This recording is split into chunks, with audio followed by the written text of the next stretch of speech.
Okay, good day everyone. So, although this topic now has been discussed already, but as part of review, I will be discussing about the gender, language, and cultural bias, including the theories that revolve around gender. So, these are called gender theories. Although one of the reporter has already discussed about this, but let me go back here just as a summary and as a review for all of you. So let me start with the first slide.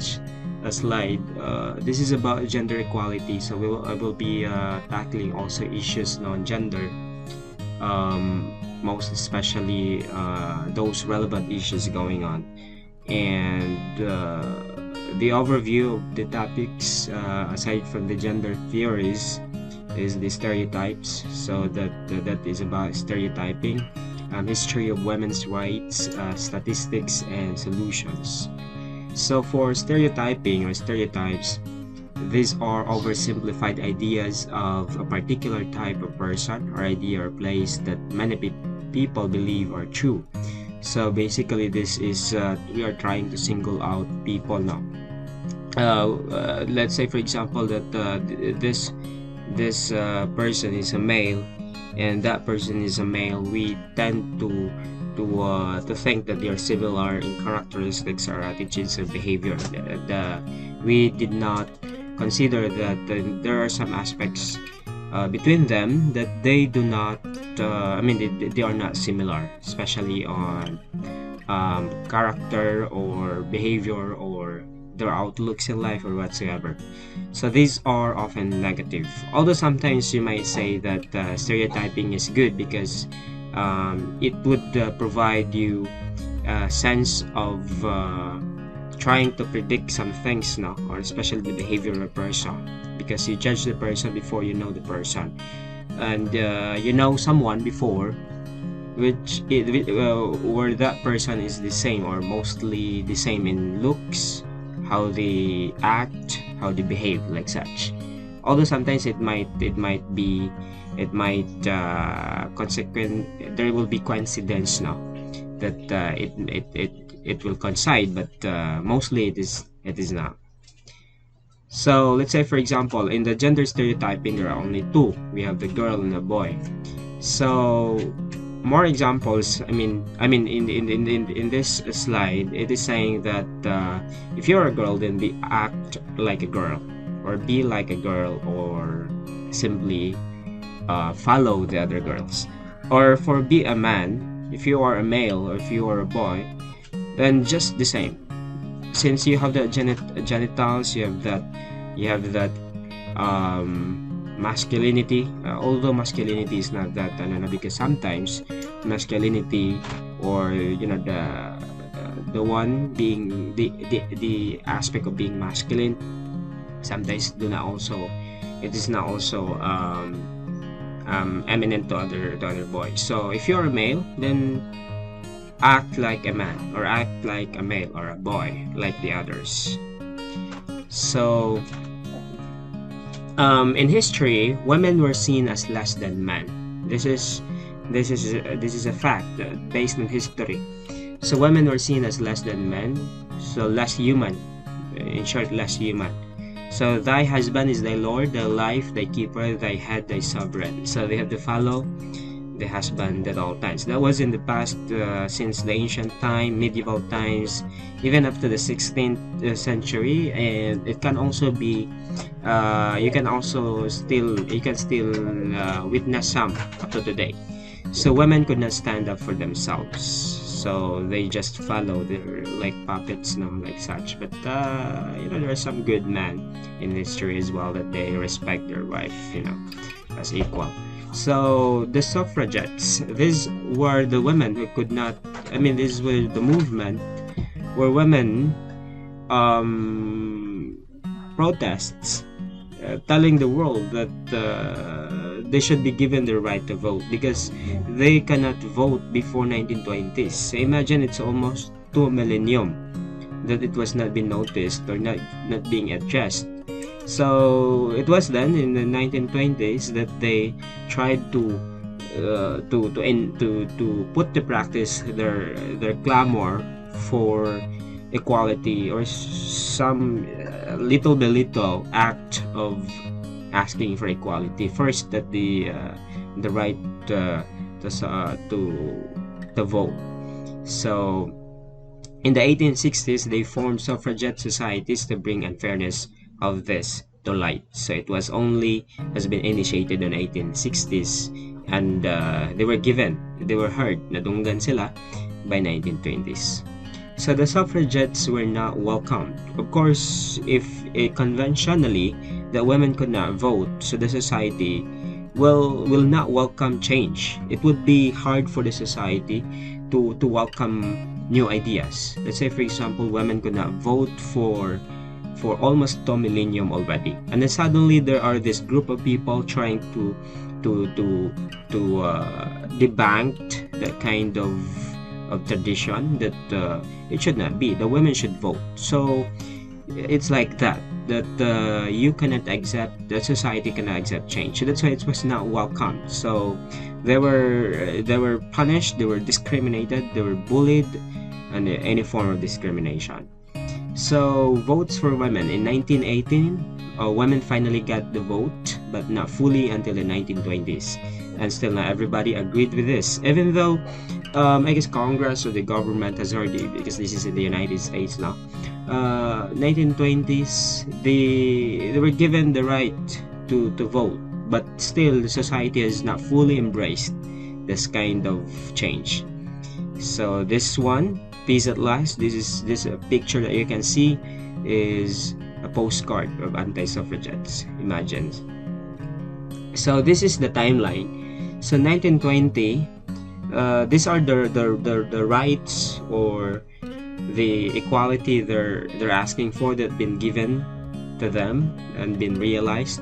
So in 1920, women could become lawyers, because prior to that, they cannot become a lawyer. They cannot enter into a law school. One of the I like much is attorney. She was elevated not to the Supreme Court of the United States, Attorney Baden Ginsburg. She started her law career at Harvard University. Of course, that's a very prominent university in the United States. So at first, when she entered in the law school, there were only two women inside the room. So in fact, there were acts of discrimination to them even from their professors. So until 1920, women could become lawyers. So but then Attorney Baden Ginsburg has proved herself and just started to practice law, although it was phenomenal. Yes, it was really phenomenal, revolutionary, because she had won her first case against a conventional law as well, unprecedented law, and was changed due to inequality or injustice. So if you want to know more, then you can read about Attorney Baden Ginsburg. So 1922, women could inherit property. So imagine prior to that, they cannot even own the property that they rightfully own. Let's say, for example, if the woman is the only child of the family and they're rich, they cannot inherit the property. Imagine that. So in 1929, women became persons by law. So less human man sila prior to that. So by 1929 only has been enacted that they will be treated as persons. 1970, Equal Pay Act makes it illegal to pay women at different rates. So this act was trying this act is legalizing that women should be paid the same or equal to men. In 1980, women allowed to borrow in their own name, because prior to that, they cannot borrow. They have to use the name of their husband in order for them to borrow, or whatsoever, father. So there was even a part of a movie that I watched that there was this writer, a woman writer. She really write very the works. Her work is very good, but she cannot publish it because she's a woman. So imagine that's part of the history. So if she will let the her boyfriend or husband's name, so she will not be famous, but the husband instead, although that's not the work of the husband. So in 1994, it becomes illegal for a husband to rape his wife. So in statistics, are we really equal? Let's say, for example, in the workplace, women earn less. So this was still part of history in the United States. So 10% for full-time and 34% for part-time work. So imagine, gamay ra ilahang kuan, ang ilahang ma-earn. So 70% of minimum wage jobs are done by women. So katong mang ginagmay lang nga mga swelduhanan yung trabaho mo gihatag sa babae, while those high paying jobs are being given to men. 55% of women take part in the labor market. So although they are already doing the overwork, or they're overworking, their wage is still low, unlike compared to men. Let's say, for example, women earn less, so 10% only for full-time and 34% for part-time work. So in compare nimo to men, it would be very there's a huge difference. So one area of gender equality is the body image. So this is also one of the case right now, and many children are being bullied by this, or experiencing bad or discrimination about that. So feeling bad about their appearance made 16% of girls avoid going to school, because if ma-feel nila nalaway sila, they will be bullied or they will be discriminated, or else any act coming from the other children. And 20% avoid giving an opinion in public because they're afraid to show their face, so because they might be discriminated about their looks or appearance. Imagine. So 20% of boys are extremely concerned about their weight, leading to depression or drug use, increasing use of steroids in young men, leading to many side effects. So this is the comparison. 20% of boys are extremely concerned about their weight, leading to depression. So although there's just a small difference, body image, 20%, 20% for the women as well, and like such. But the discrimination based on gender through the lens of body image is also still inequality, if it exists still until now. In education, 20% of girls put off science because it's for boys. So this is about societal construction, because boys are more on into problem solving, analytical, or like such, while women are more on into creativity, arts, or nurses being labeled for women. So 20% of girls full of science because they treat this courses as for boys, while 90% of nurses are female. So but men, if you're a man and you studied for nurse and you get the same job, you have a higher pay than the woman, so that's still a discrimination. Sexual violence: 1 in 3 teen girls experience sexual violence from a boyfriend. So 1 in 3 teen girls. So this kind of sexual violence is not still occur in some, only you can tell if you've witnessed one. 1 in 3 girls experience sexual bullying in school on a daily basis. So like language, careful kasi ng language. So comparison, the then and now. Before, women don't leave the kitchen, so they stayed in the kitchen cooking, washing, or preparing dishes or whatsoever. But now it's different due to this movement of women, and then for clamor for equal rights. Of course, it's totally different now. They can enjoy now their time out of the bedroom. They can go to work and go to school, can vote, the same with men. So gender in modern advertising in the 2012. This was in 2012. Let's say, for example, in the 100% cotton. So the cotton, or I guess this is a dress or what. So you can machine wash warm inside out with light colors. Use only non-CHL or non-chlorine bleach. Tumble dry medium. Not iron. Do not iron print, or give it to your woman. It's her job. So they are this kind of advertising is labeling washing is for woman's job, or taking care of dress or whatsoever. Well, in the current public transport ad, a lady trying to converse with the other lady in a metro bus travels about 8,260 miles between breakdowns. Didn't know that, did you? But the woman answered, "Can we just talk about shoes?" Because they were not immersed to this kind of topics, no? They're more into shoes, into dresses, or whatsoever.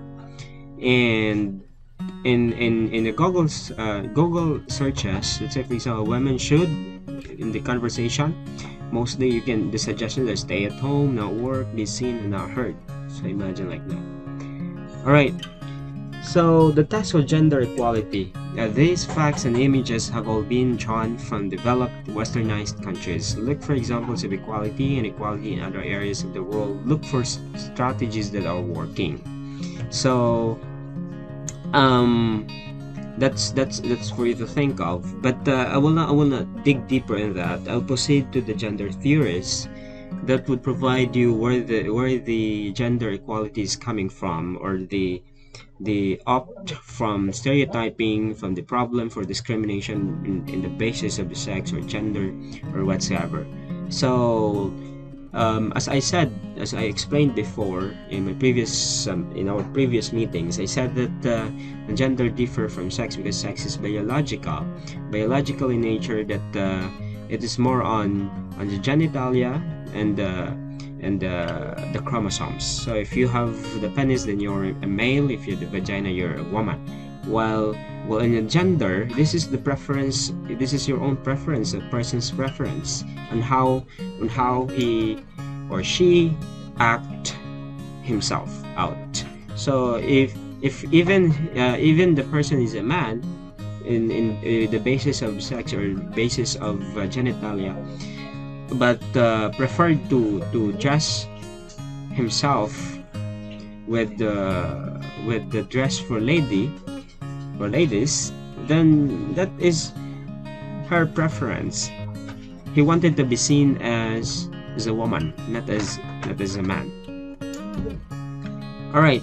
So the theories of gender that I'm going to share with you today is about biological theory, psychodynamic theory, social learning theory, cognitive development theory, symbolic interactionism, standpoint theory, and queer performative theory.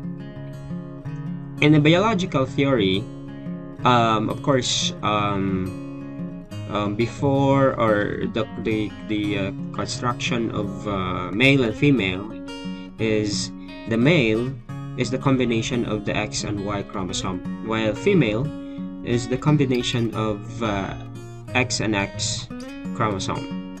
So the Y chromosomes is kinda smaller than the X chromosomes because the X is larger than Y, and the X holds 1,100 genes, whereas the Y holds only about 50 genes. So imagine 1,100 compared to 50.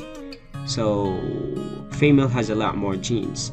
So Y chromosome's primary function is determining that a fertilized egg will evolve into a male. So that's the primary function of the Y chromosome.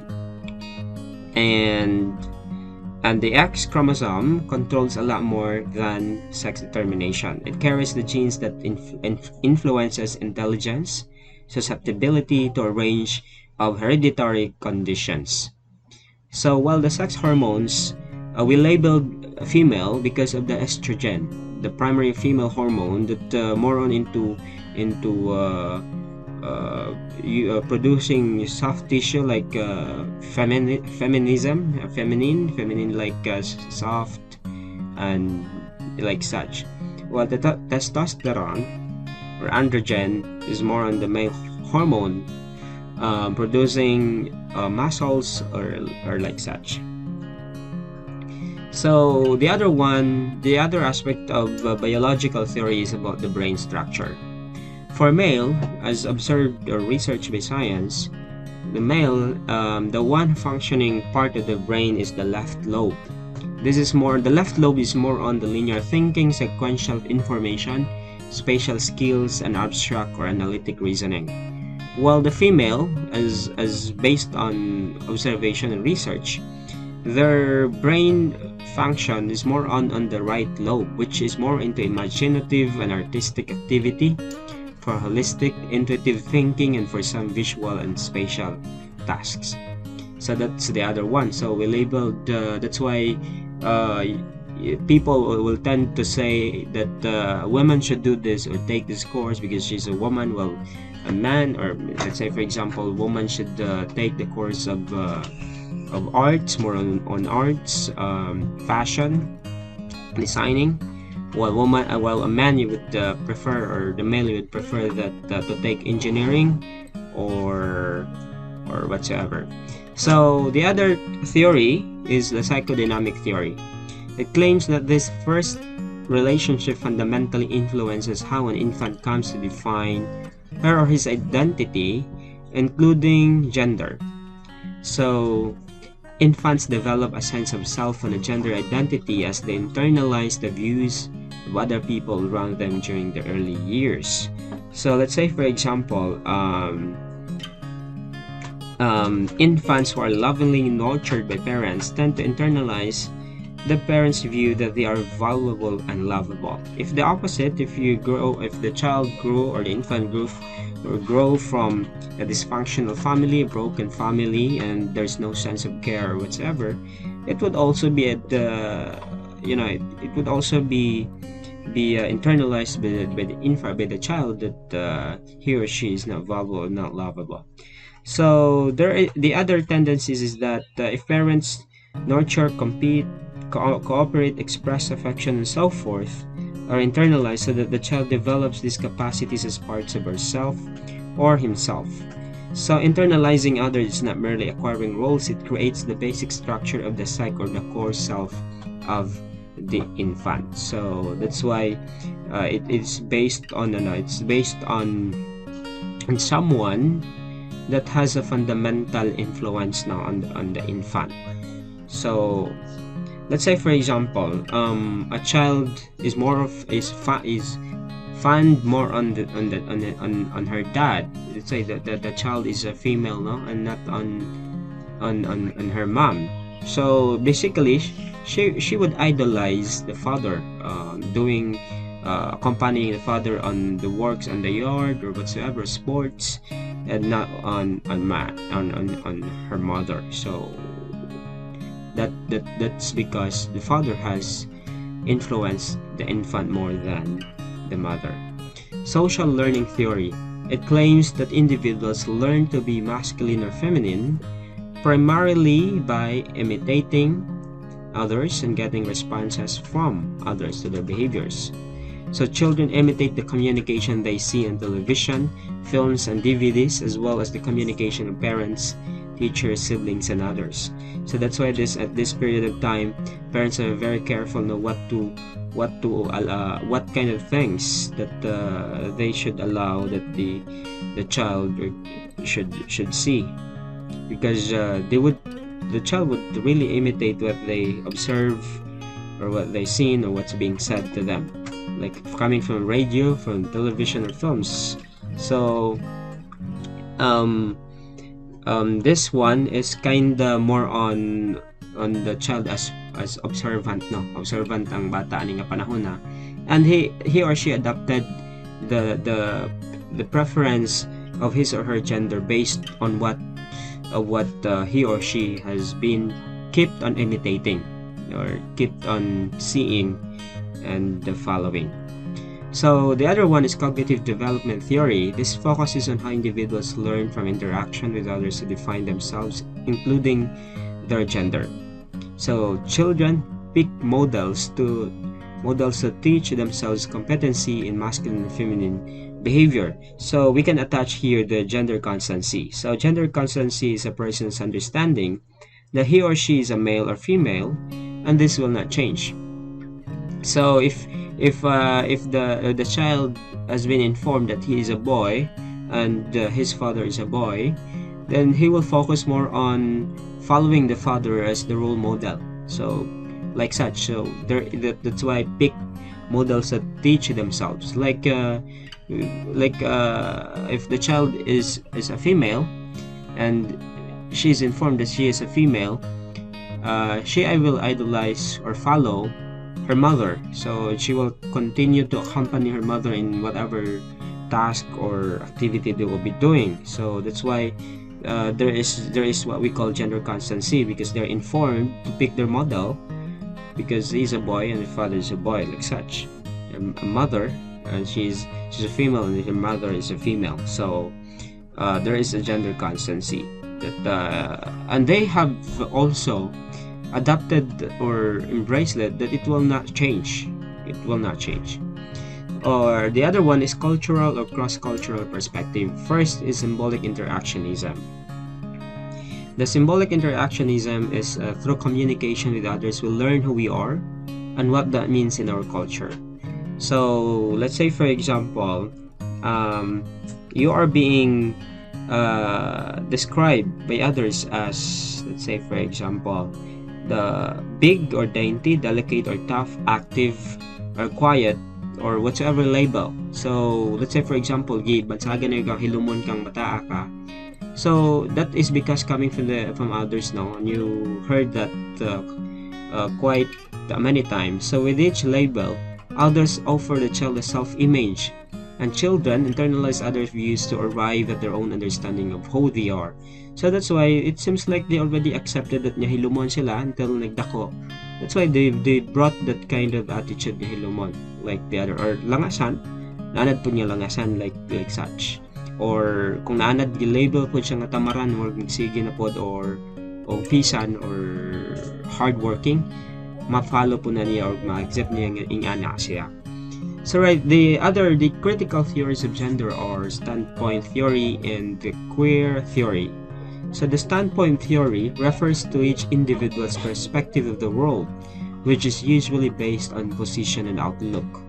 So a person's perspectives are created by his or her personal experiences in social groups, which refers members of a group, let's say for example women, being labeled as having the same characteristics or being very similar to each other. So that's why if they will, this is similar to stereotyping, no? That since you're a woman and you belong to the group of women, then you have to act like one. So let's say for example in the image at the right side, if you stereotype people, although she has a different outlook or knowledge about herself, the other won't agree, because she would say that we are the same. Let's say for example in the image, this is only an analogy, that the other one is saying that it's deep, the other one is saying that no, it's not, because the other one, the standing one, is saying that we are equal, so we should have the same understanding or same experience and same sense of environment, maybe, or perhaps, while the other is experiencing different one.